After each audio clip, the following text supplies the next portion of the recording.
Ma'am. Hi. I think I have 3 questions. One about the shooting. I don't understand now. Who's the question to? Mr. Saltzman. What is going on? This is the 3rd shooting. The 3rd person, a guy with an X-Acto knife, is now dead.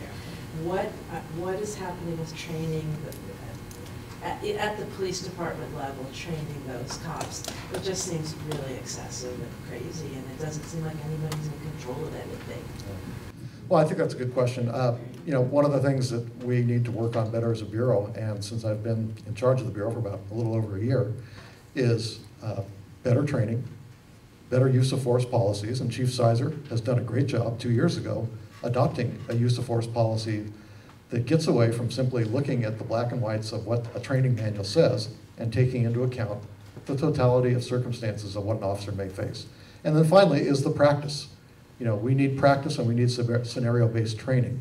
And those are the 3 pillars of how we can make more effective officers. Now, I am sorry for the death yesterday. I'm sorry for the death of Aaron Campbell. And there are investigations, and there's a grand jury meeting next week on this officer-involved shooting. And, you know, we don't know all the facts yet. I would say just wait until we get the facts. And if I hope, you know, if my request to Mike Shrunk is to make the transcript public, then we're going to have another opportunity at transparency in this proceeding. So nothing's in the accident. You can ask a follow-up after we take some other questions. Yeah, but so just similar to these last 3 shootings, everything's still exactly the same. There hasn't been any other change in the way that these officers are being told to respond. Well, I would disagree. I mean, in light of the Aaron Campbell shooting, I took immediate action to, 1, make sure that we never leave a person down for 20 to 45 minutes again until somebody checks to see whether they're living or not. We changed that policy right away. 2 is we are now pairing mental health workers with police officers to better cope with situations as they come up. Now, it's a pilot project, and I'm not, you know, we don't have the funds, you know, we don't have the funds to do it in the totality, but we are working on that.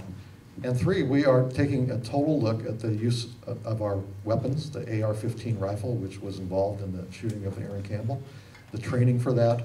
And what was really indicted, I think, at the scene of the Aaron Campbell shooting was the lack of communication amongst all the various officers who were there.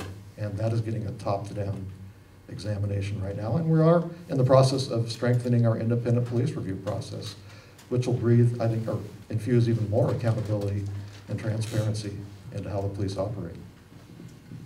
Okay, in the back. I hope to ask this of both of the incumbents, but I'll ask Mr. Fish since he hasn't gotten to answer me yet. Thank you. And then come back later and ask Mr. Saltzman if we have time for seconds. We are 19 blocks away from 39th Avenue, which, as you know, the name was changed recently. I want 2 reasons from you for the people in this area what going forward you would do in office that would make us want you in office if you wouldn't listen to us before. We went on record saying we didn't want that street renamed. We were ignored. What 2 reasons should we vote for you? Well, I appreciate that the renaming of 39th caused a very charged discussion in our city. Let me first say that I live on 39th. I have 2 children, both in Spanish immersion programs. My wife is the first woman on her mother's side of the family to go to high school, and her mother, Carmen Gomez, is an immigrant from Spain. When I considered the question of whether it was appropriate to name a street after Cesar Chavez, I concluded that it would be a terrific thing to do, first, and second, that I would be proud, as someone who lives on 39th, to be able to tell my children I had something to do with honoring his legacy. Now, the fact that you and I disagree on that issue in a democracy is wonderful. And the fact that other people disagreed with me is also fair. What I am troubled by in your comment is frankly what I think has gotten into politics nationally, particularly in Washington, but I think locally. And that's the notion that because we have an honest disagreement on one issue, the premise is I'm not fit to serve. And that somehow I have to prove myself to you, notwithstanding the fact that I've cast hundreds of votes on many other issues which you probably agree with. I'm building the Resource Access Center for the homeless. It was stalled for 2 years. I'm making it happen. I've created a new housing bureau so that we can streamline services to people who need it in our city. I am working to maintain our great park system, which has been starved on the capital side for years. I was one of the swing votes, the swing vote in fact, working with my colleague Commissioner Saltzman and Amanda Fritz to save $400 in water filtration costs when we had to choose between a $500 million plan to filter our water or a $100 million plan to use UV to filter, to Purify. ultraviolet to purify. What I would ask you to do respectfully is, and I take it from your question that you're passionately opposed to the renaming of that street. And ma'am, I have complete respect for your position. What I would ask you to do, though, when it comes time to vote, is take a look at all of my record. Take a look at all the things I've done. Take a look at my values and how I put them into action. If that one vote is the most important issue facing our city during my term, and you can't get past it, then I don't deserve your vote. But I would say to other people here, judge me on the body of my work.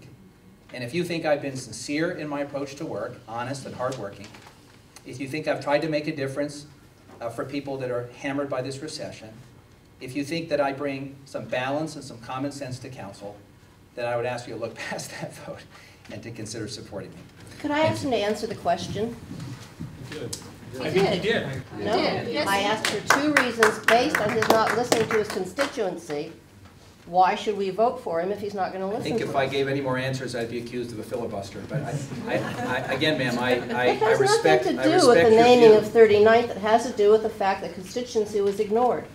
A very large constituency. Well, and I will simply say that I did not write the code that we applied. But the code was very clear that there were certain steps that an applicant had to go through in order to be eligible for a street naming. The applicant met all of the conditions. On that basis alone, I felt duty-bound to support it. Now, if you're asking me, would I like to see the code changed so that rather than preferring one thing, which is a street naming, the code gave us the option to look at other things like bridge namings, park namings, other kinds of things, ma'am, I would be, sign me up. But the code, which was not written by me, said if you do the following things, you are eligible for a street naming. And I think it would have come with some ill grace for me as a new commissioner to say to an applicant, you've done everything the law requires, but still I'm not going to give you the right to rename a street. I did not think that would be principled.